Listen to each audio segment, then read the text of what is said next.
Maya Thompson had learned to make herself small. Not physically small, but the kind of small that lets you slip through a room without anyone noticing you were there. At 22 years old, she'd perfected the art of disappearing in plain sight. Every morning, she'd arrive at Horizon Tech Solutions exactly 15 minutes early. Not too early that it looked desperate, but early enough to avoid the crowded elevators where she'd have to make small talk. She'd slide into her cubicle on the 3rd floor, power up her computer, and begin her day with the kind of quiet efficiency that rarely drew attention.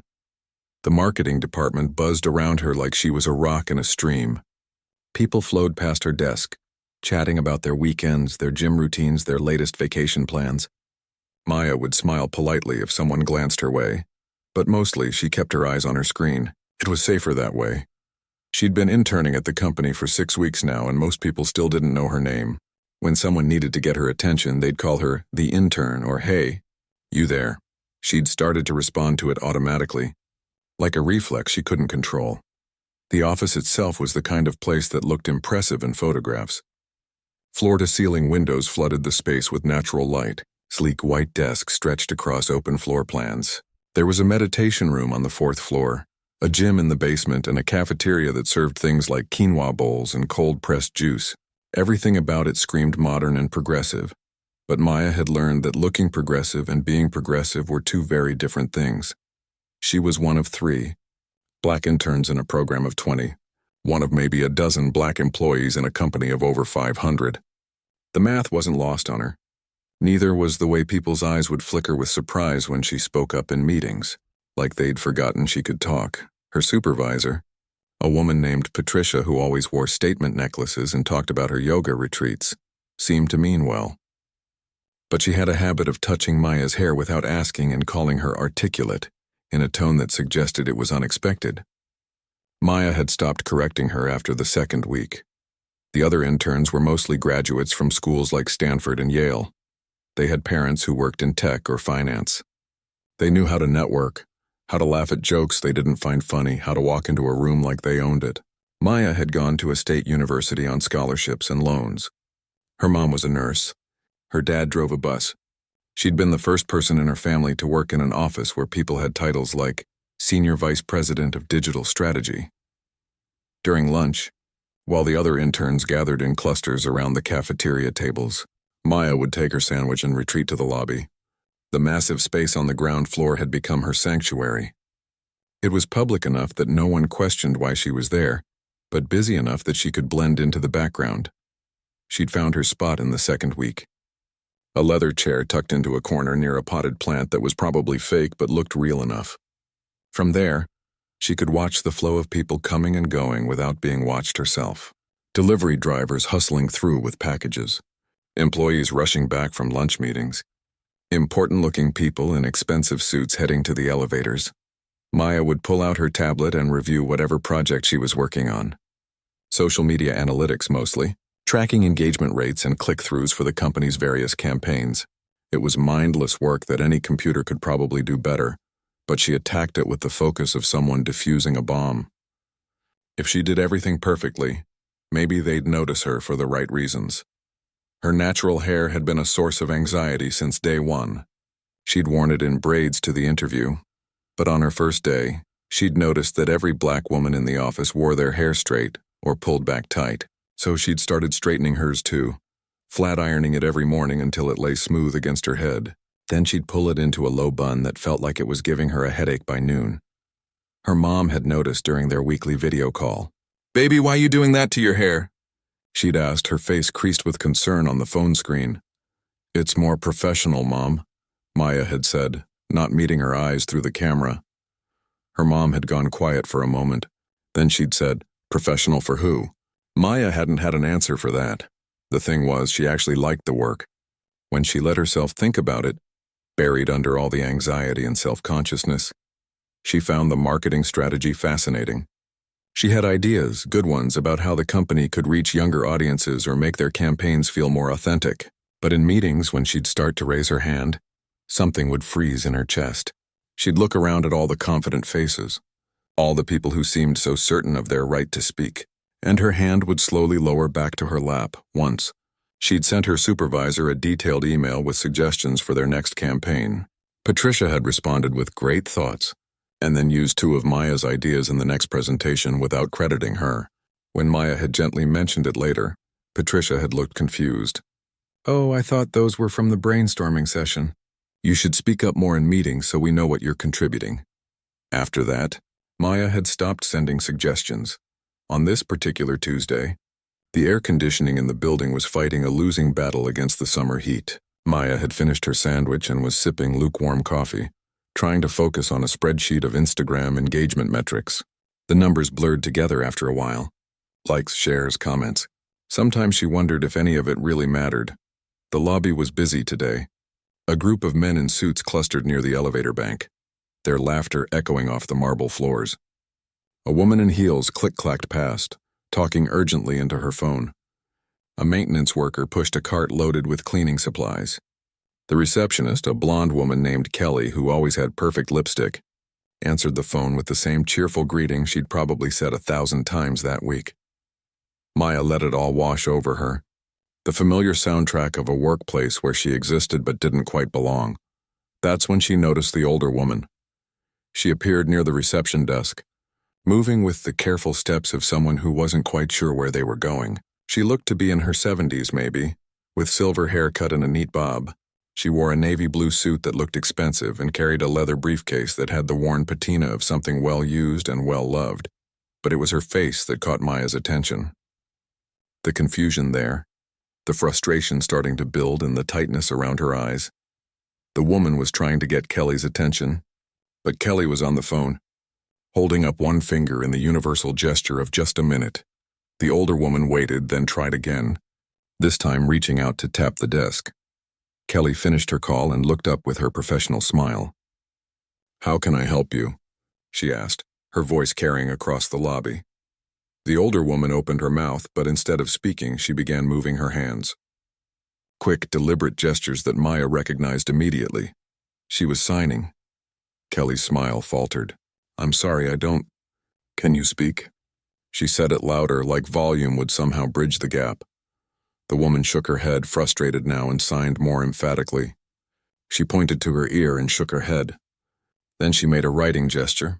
Kelly looked around helplessly. "Does anyone here know sign language?" She called out to no one in particular. A few people glanced over but kept walking. Everyone was busy.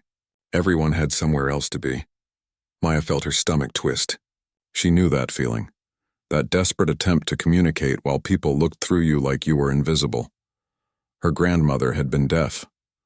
Grammy Ruth, who'd lost her hearing to meningitis when she was 45. Maya had been 7 when Grammy moved in with them, and she'd spent the next 6 years learning to sign. Not perfectly, not fluently like a real interpreter, but enough.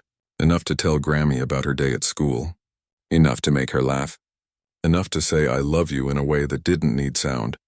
Grammy had died when Maya was 13, and she hadn't used sign language much since then.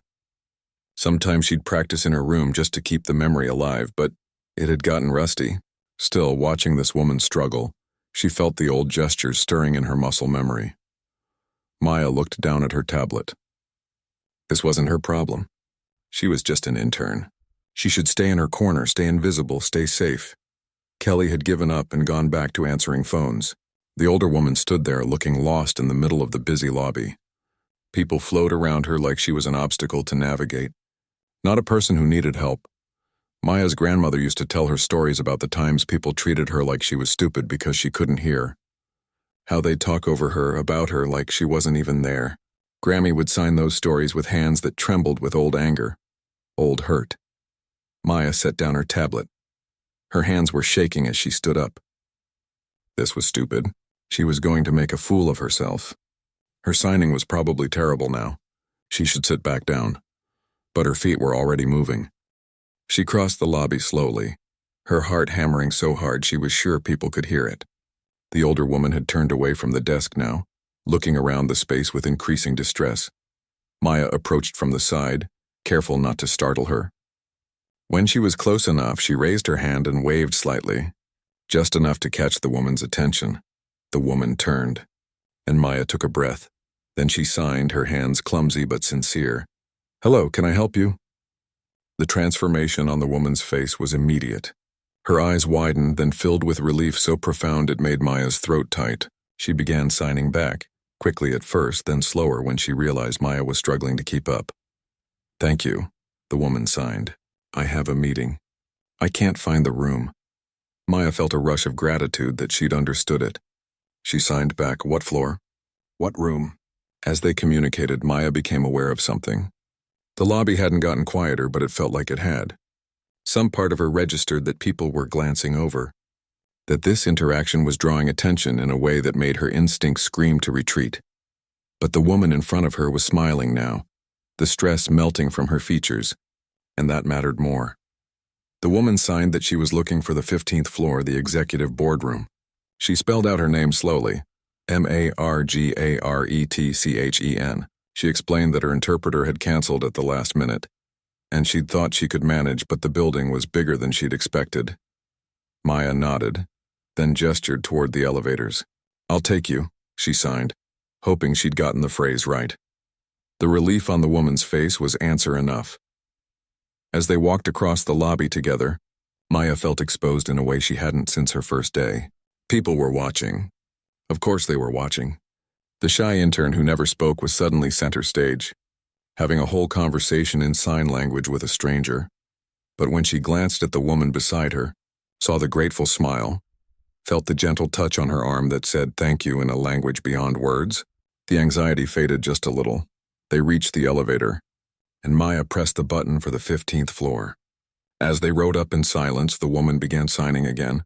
She told Maya about her granddaughter, about how she'd been teaching her to sign.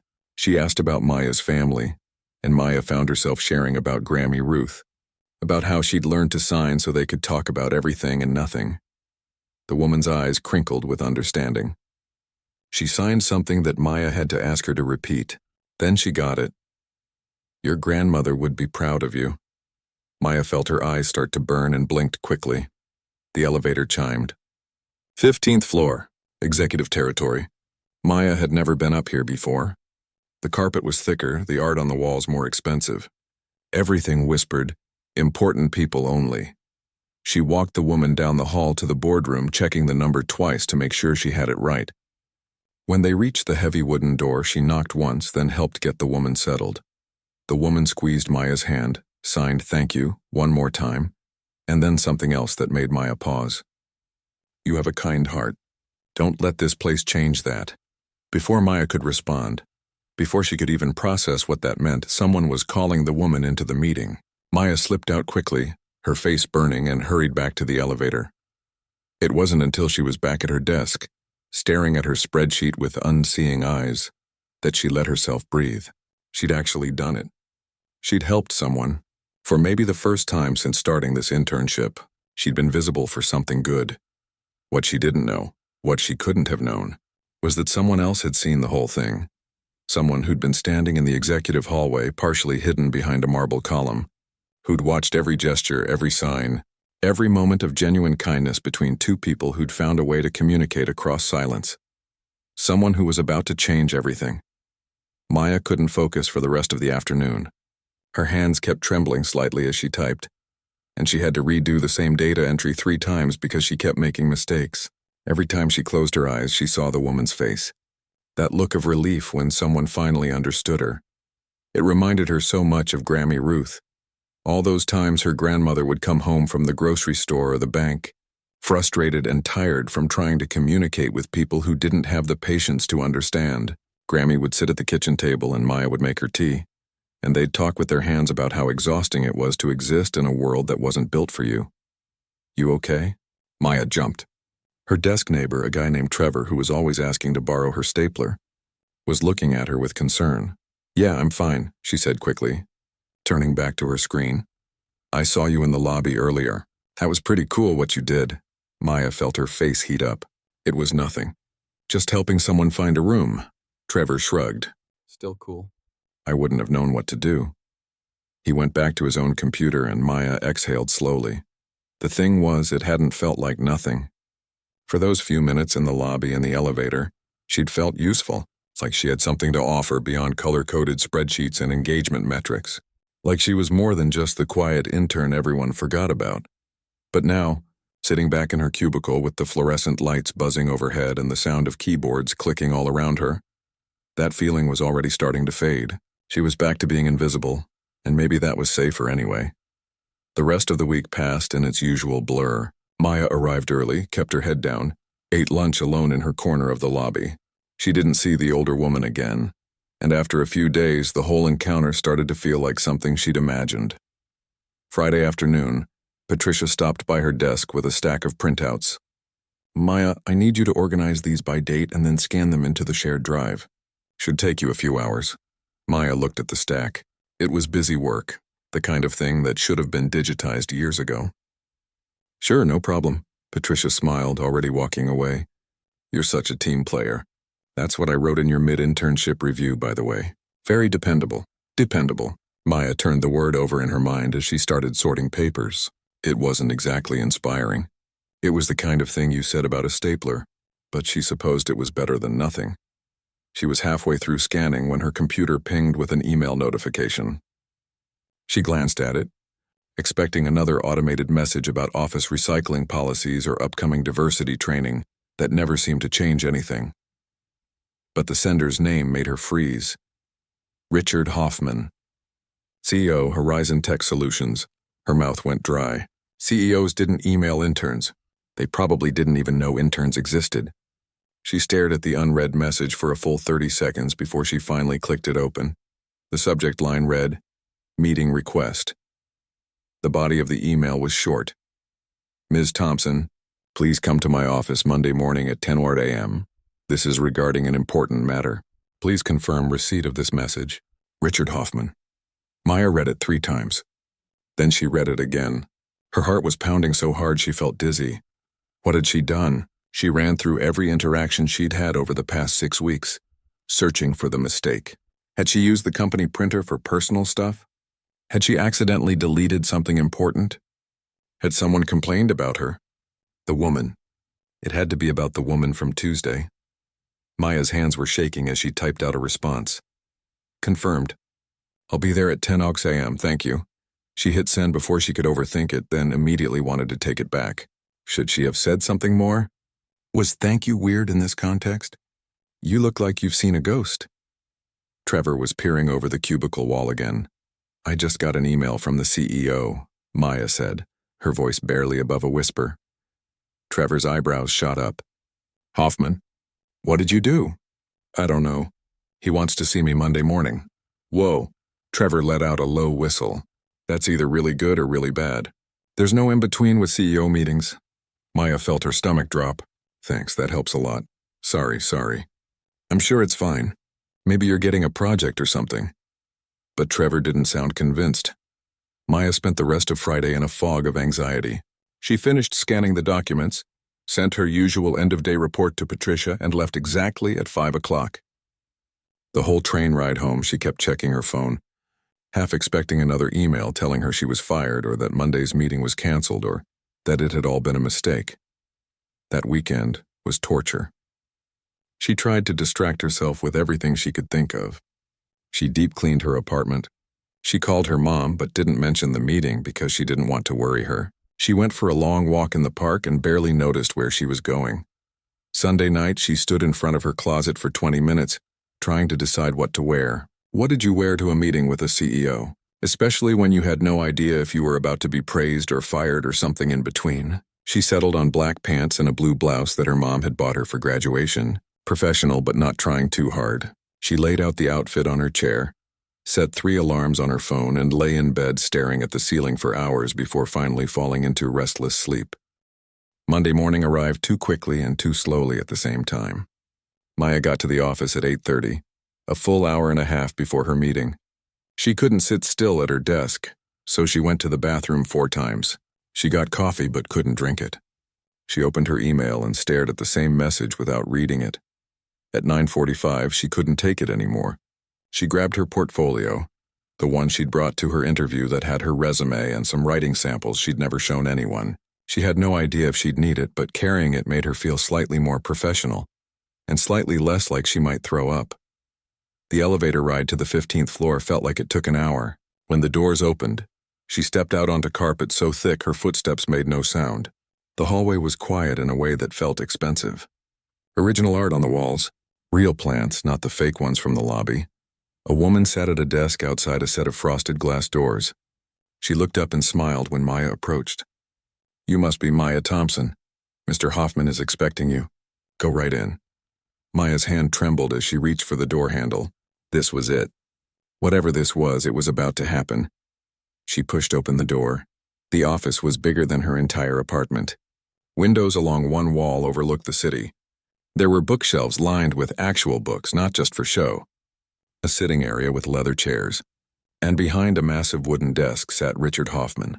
He was younger than she'd expected. Early 50s maybe, with gray starting to show at his temples. He wore a white shirt with the sleeves rolled up, no tie. When Maya entered, he immediately stood up, which surprised her so much she almost stopped walking. "Miss Thompson," he said, coming around the desk with his hand extended. "Thank you for coming. Please have a seat." Maya shook his hand, trying not to notice how clammy her own palm was. She sat in one of the chairs facing his desk and gripped her portfolio like a life preserver. Richard sat back down and leaned forward, his expression warm, but serious. "I'm sure you're wondering why you're here." "Yes, sir," Maya managed. "First, let me put your mind at ease. You're not in any trouble. In fact, quite the opposite." He paused, studying her face. "Do you remember helping someone in the lobby last Tuesday? An older woman who was having trouble at the reception desk?" Maya nodded slowly. "Yes, sir. That woman was Margaret Chen. She's the founder of Chen Enterprises and one of our most important board members. She's also one of the most influential people in this industry." Maya felt the blood drain from her face. Oh no, she'd bothered someone important. She'd probably broken some kind of protocol by approaching a board member without permission. But Richard was smiling now. "Margaret called me Tuesday night.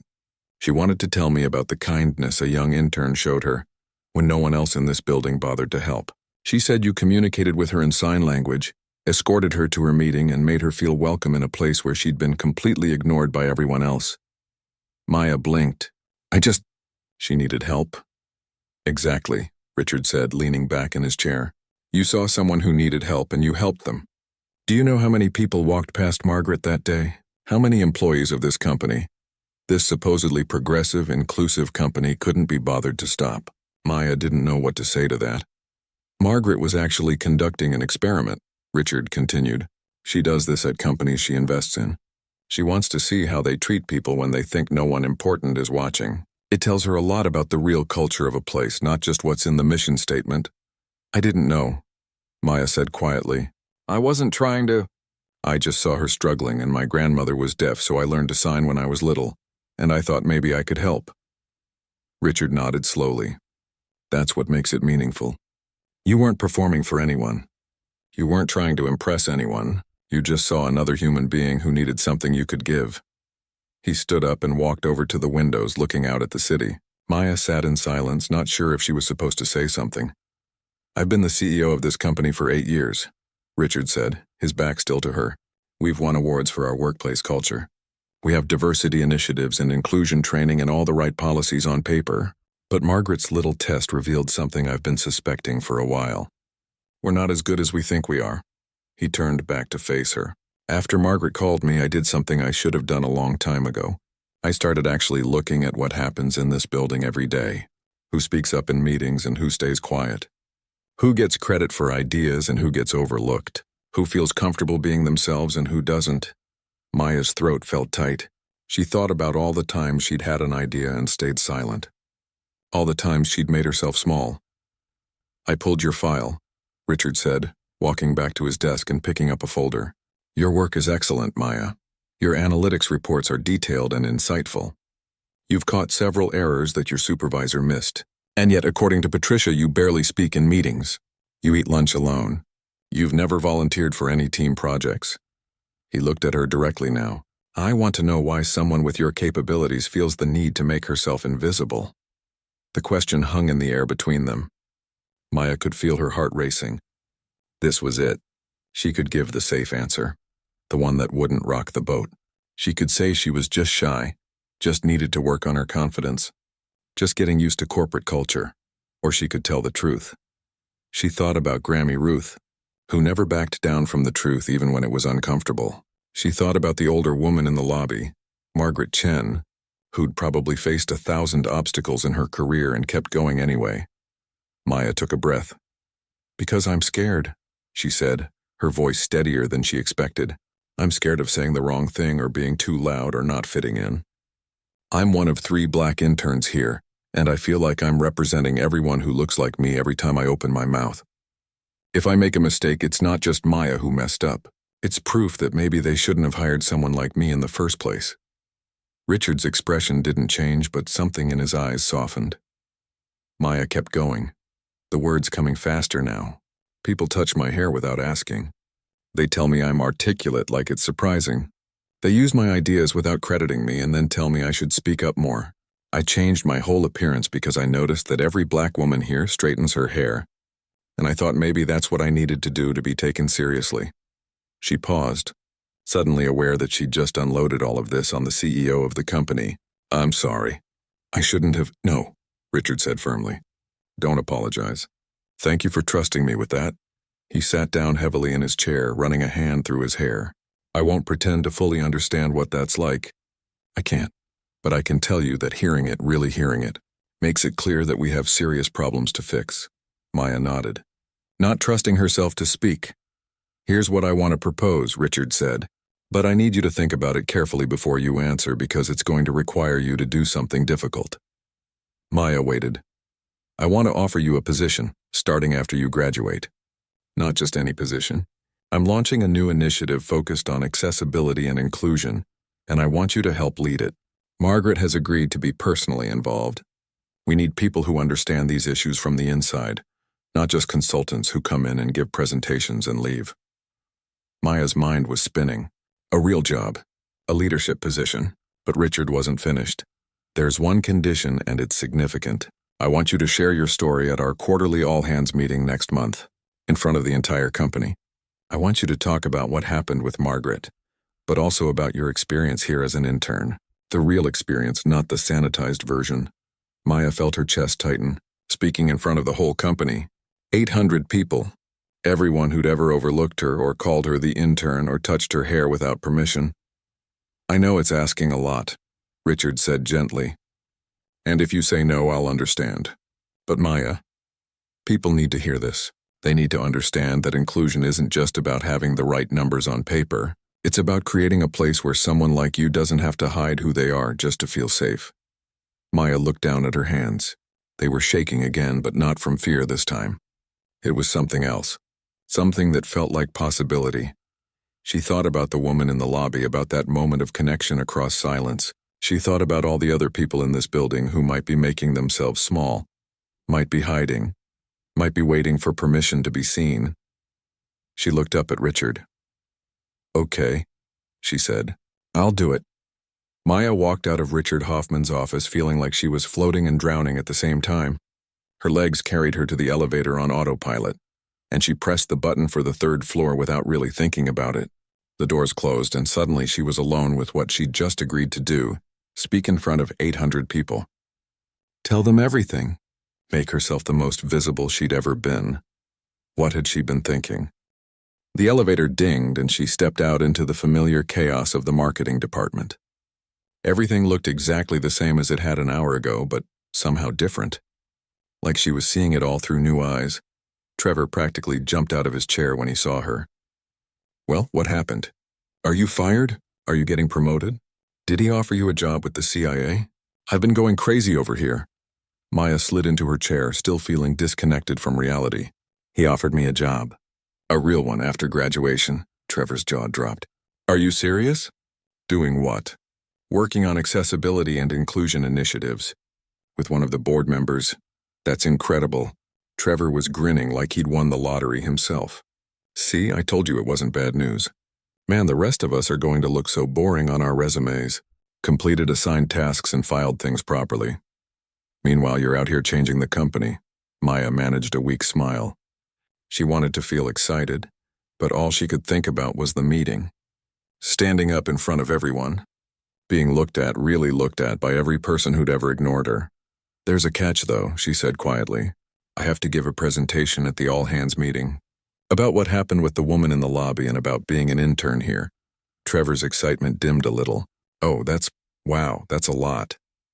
Yeah, but you're going to do it, right? Maya nodded slowly. I already said yes. I can't back out now. The truth was she wanted to back out desperately. Every instinct she had was screaming at her to run, to hide, to find a way to take it all back. But something else, something quieter but stronger, was telling her she had to do this. Not just for herself, but for every person who'd ever felt invisible in a place like this. The rest of the day was a blur. Patricia stopped by her desk around 3 o'clock with her usual stack of tasks, but this time Maya barely heard her. She kept thinking about what she'd say, how she'd say it, whether anyone would actually listen or if they'd just see her as a complainer. When 5 o'clock finally came, Maya packed up her things and headed for the exit. She was so lost in thought that she almost walked straight into someone in the lobby. Oh, I'm so sorry, She looked up and stopped mid-sentence. It was Margaret Chen, the woman from last Tuesday. She was standing near the elevators with her leather briefcase, and when she saw Maya, her whole face lit up. She immediately started signing, and Maya's rusty skills scrambled to keep up. I was hoping I'd see you, Margaret signed. I wanted to thank you properly, Maya signed back. You don't need to thank me. I was just helping. Margaret shook her head, smiling. It was more than that. You saw me when everyone else looked right through me. She paused, then signed. Richard told me about the meeting. About what you agreed to do. Maya felt her face heat up. I'm terrified, she signed honestly. Good, Margaret signed back. That means it matters to you. She switched to fingerspelling something, going slowly so Maya could follow. Courage isn't not being scared. It's being scared and doing it anyway. They stood there for a moment, just looking at each other. Then Margaret reached into her briefcase and pulled out a business card. She pressed it into Maya's hand and signed, Call me if you need to talk, before the meeting or after, any time. Maya looked down at the card. It had Margaret's name embossed in gold, along with several phone numbers and an email address. She looked back up, and Margaret was smiling at her with such warmth that Maya felt tears prick her eyes. Thank you, Maya signed. Margaret squeezed her hand once, then headed toward the parking garage. Maya stood in the lobby, holding the business card like it was something precious, until the evening security guard asked if she was okay. That night, Maya sat on her couch with her laptop open, trying to figure out what she was going to say. She'd started and deleted at least 15 different opening lines. Everything sounded either too casual or too formal, too angry or too apologetic. How did you tell a room full of people that their workplace had been slowly crushing you without making it sound like you were attacking them? Her phone rang. It was her mom. Hey, baby. Just checking in. How was your day? Maya considered lying. She considered saying it was fine, just another boring Monday. But she was so tired of hiding. Mom, something happened today. And then, to her surprise, everything came spilling out. The meeting with the CEO, the job offer, the presentation she had to give. All of it. Her mom was quiet for a long moment after she finished. Then she said, Baby, I'm so proud of you. I haven't done anything yet, Maya said. I might completely mess it up. You stood up in that man's office and told him the truth. That's not nothing. That's everything. Her mom's voice got softer. Your Grammy Ruth would be so proud too. You know that, right? Maya wiped at her eyes. I keep thinking about her. About how she never let anyone make her feel small even when they tried. That's because she had you, her mom said. You made her feel seen. That's what you did for that woman last week. And that's what you're going to do with this presentation. You're going to make people feel seen. After they hung up, Maya sat with those words for a while. Make people feel seen. Maybe that's what this was really about. Not just telling her own story, but opening the door for other people to tell theirs. She started typing again, and this time, the words came easier. The next few weeks were strange. Maya went to work every day, did her regular intern tasks, but everything felt different now. People knew something had happened, though they didn't know exactly what. Word had gotten around that she'd had a meeting with the CEO, and suddenly people who'd never talked to her before were stopping by her desk.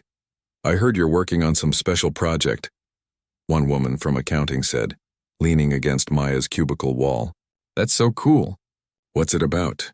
Maya kept her answers vague. Just some initiative stuff. Nothing major yet, but it was major. In her mind, it was massive and terrifying and getting closer every single day. Patricia pulled her aside one morning. her expression odd. "I heard from upstairs that you're going to be speaking at the all-hands meeting. Is that true?" Maya nodded. "Yes, about accessibility and inclusion." Patricia's smile looked forced. "That's wonderful. I'm so glad one of our interns is getting this opportunity. It really shows our commitment to diversity." Maya just nodded again, not trusting herself to say what she was really thinking, that if the company was truly committed to diversity, maybe someone would have helped Margaret that day besides the intern everyone forgot about.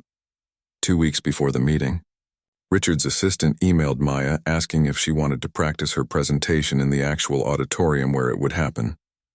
Maya said yes, even though the thought made her want to throw up. The auditorium was on the second floor, a space she'd never had reason to visit before. It was huge. Rows and rows of seats rising up toward the back. A massive screen behind the stage. Professional lighting. This was where important announcements were made, where quarterly results were shared, where the executives stood and talked about the future of the company. And in 3 weeks, Maya would be standing on that stage. She walked down the center aisle, her footsteps echoing in the empty space. When she climbed the stairs to the stage, her hands were shaking. She stood behind the podium and looked out at all those empty seats. 800 people would be sitting there. 800 pairs of eyes all looking at her. Her throat closed up. She couldn't do this. There was no way she could do this. Her phone buzzed in her pocket. A text from Margaret. "How's the preparation going? Remember, you're not alone in this." Maya took a deep breath and typed back, "Standing on the stage right now. It's bigger than I thought." Margaret's response came quickly. "The stage isn't what matters. Your voice is, and your voice is strong enough to fill any space." Maya read the message twice, then looked back out at the empty auditorium. She thought about all the times she'd made herself small, all the times she'd swallowed words that needed to be said. She thought about Grammy Ruth, who'd never had the chance to share her story in a place like this. She opened the Notes app on her phone, where she'd been working on her speech. She'd rewritten it so many times that she'd lost count, but she was finally getting close to something that felt true. She started reading it out loud, her voice tiny in the huge space at first. But as she kept going, as she got to the parts about feeling invisible and changing herself to fit in, and finally finding the courage to help someone who needed it, her voice grew stronger. When she finished, she stood in the silence for a moment. Then she walked off the stage, down the aisle, and out of the auditorium. She could do this. She had to do this. The week before the meeting, something unexpected happened. Maya was in the break room making coffee when 2 other interns came in. She recognized them vaguely from the program orientation, but had never really talked to them. One was a woman named Priya who always wore beautiful scarves. The other was a guy named David, who'd transferred from the finance department. They looked nervous, glancing at each other before Priya spoke up. "Hey, Maya, can we talk to you for a second?" Maya nodded, stirring sugar into her coffee. "We heard you're doing a presentation at the All Hands," David said, "about inclusion and stuff. And we were wondering, is it true that you talked about like real problems? Like things that actually happen here?" Maya studied their faces. They both looked hopeful and scared at the same time. "Yeah," she said carefully. "I'm planning to talk about my real experience." Priya and David exchanged another look. Then Priya said, Could you maybe talk about the fact that there's no prayer room for Muslims? I've been doing my prayers in the bathroom stall and it's really hard. I mentioned it to HR once and they said they'd look into it, but that was 3 months ago. And could you mention that the company health insurance doesn't cover therapy?" David added quickly. "They talk about mental health awareness, but then they don't actually make it affordable to get help. I've been dealing with anxiety and I can't afford treatment." Maya looked at them, these 2 people she'd barely noticed before, and realized they'd been invisible too, just in different ways. "Yes," she said. "I'll include that. Both of those things." Over the next few days, more people approached her, quietly, in corners when no one else was around. An older guy from IT who had a disability and struggled with the building's accessibility. A woman from sales who was the only parent on her team and felt guilty every time she had to leave for her kid's school event. A man from operations who'd been documenting discriminatory comments from his manager for months with no response from HR. They all had stories.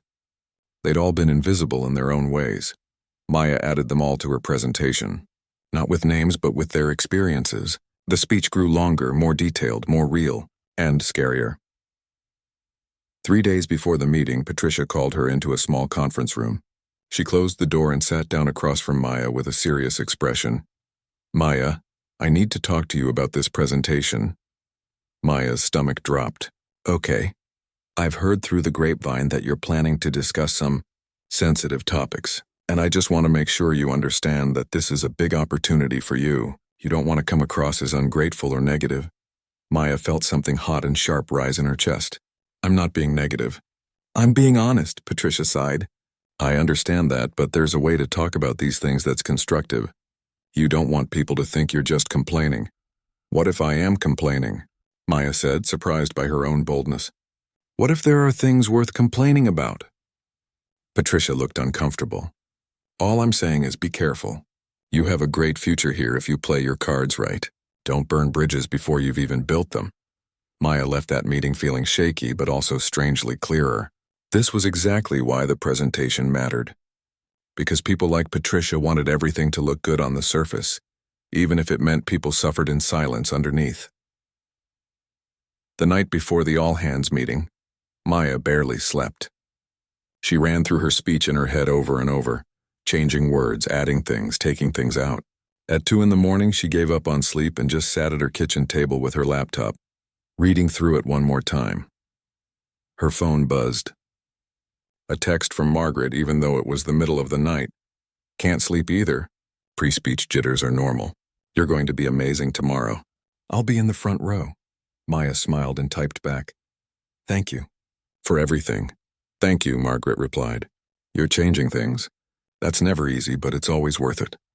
Maya closed her laptop and went to stand by her window, looking out at the city lights. Somewhere out there were all the people who'd shared their stories with her. All the invisible people who were counting on her to make them seen. She could do this. She would do this. Tomorrow she would step into the light and bring everyone else with her. The morning of the all-hands meeting, Maya woke up at 5:30, even though her alarm wasn't set until 6. Her heart was already racing, and for a moment she just lay there in bed, staring at the ceiling and wondering if it was too late to call in sick. But she'd made a promise. To Richard. To Margaret. To all those people who'd shared their stories with her in quiet corners and empty hallways. To herself. She got up and went through her morning routine like she was preparing for battle. Shower, coffee, the blue dress she'd bought specifically for today because it made her feel strong. She left her hair natural for the first time since starting the internship, pulling it back into a puff that felt like a small act of rebellion. Looking at herself in the mirror, she barely recognized the person staring back. This wasn't the Maya who'd arrived 12 weeks ago, trying to disappear into the walls. This was someone different. Someone scared but standing up anyway. The train ride to work felt longer than usual. Maya clutched her bag with the printed notes inside, even though she'd memorized every word. Around her, people scrolled through their phones, sipped coffee, existed in their own worlds. None of them knew that in a few hours she'd be standing in front of 800 people, saying things that could change everything or ruin everything. When she walked into the building, the lobby was already busier than normal. The all-hands meeting started at 10, and people were arriving early to get good seats. Maya saw clusters of employees chatting, laughing, completely relaxed. She envied them. She went straight to her desk, too nervous to eat the bagel she'd brought. Trevor was already there, and he immediately spun around in his chair when he saw her. "Today's the day. How are you feeling?" "Like I might throw up," Maya admitted. "You're going to crush it. I'm sitting in the front section, so you'll see at least one friendly face." He grinned. "Plus, I told everyone on our floor to actually pay attention. No checking phones during your part." Maya managed to smile. "Thanks, Trevor." At 9:30, Richard's assistant came to get her. "Mr. Hoffman wants to see you before the meeting, just to check in." Maya followed her to the executive floor, her stomach doing flips the entire elevator ride. When she entered Richard's office, she found him standing by the window, and he turned when he heard her come in. "Maya, how are you holding up?" "Nervous," she said honestly. He nodded. "That's normal.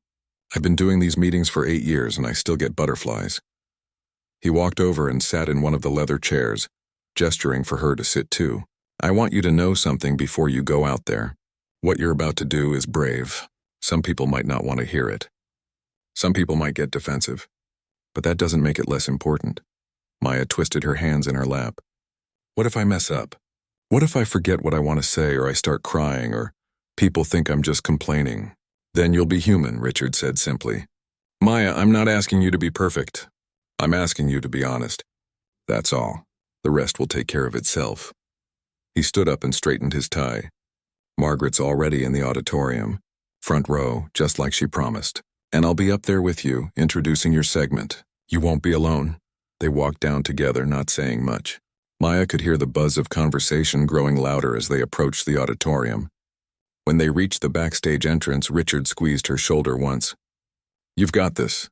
Then he walked out onto the stage, and the room quieted down. Maya stood in the wings, hidden from view, listening as Richard welcomed everyone and went through the usual quarterly updates. Revenue numbers, new product launches, client acquisitions, the normal stuff that made people zone out and check their emails, but then his tone shifted. Before we wrap up today, I want to talk about something different, something that's been on my mind for a while now, and something that was brought into sharp focus for me a few weeks ago. Maya felt her pulse quicken. We talk a lot in this company about our values, about innovation and excellence and teamwork, but there's one value that I think we've been paying lip service to without really understanding what it means. Inclusion. The room was completely silent now. Maya could hear the air conditioning humming. A few weeks ago, one of our board members, Margaret Chen, came to this building for a meeting. Margaret is deaf, and her interpreter had canceled last minute. She went to our reception desk for help, and do you know what happened? Richard paused, letting the question hang in the air. Nothing. Nobody helped her. People walked right past her. Our receptionist didn't know what to do. In a building full of 500 employees with all our talk about inclusivity and respect, not one person stopped to help. Except one. Maya's hands were shaking now. One person saw Margaret struggling and didn't just walk past. This person took the time to communicate with her in sign language, to escort her to her meeting, to make her feel like she mattered. And that person was a 22-year-old intern who'd been with us for less than 2 months. Maya heard murmuring in the audience now, people shifting in their seats. I asked myself, how is it possible that an intern saw what hundreds of experienced professionals missed? And the answer made me uncomfortable. It's because she knows what it's like to be invisible. She knows what it's like to be overlooked. She knows because it happens to her here every single day. Richard turned toward the wings where Maya was standing. I'd like to invite that intern to come out here and share her story with all of you. Please welcome Maya Thompson. This was it. No turning back now. Maya took a breath and stepped out onto the stage.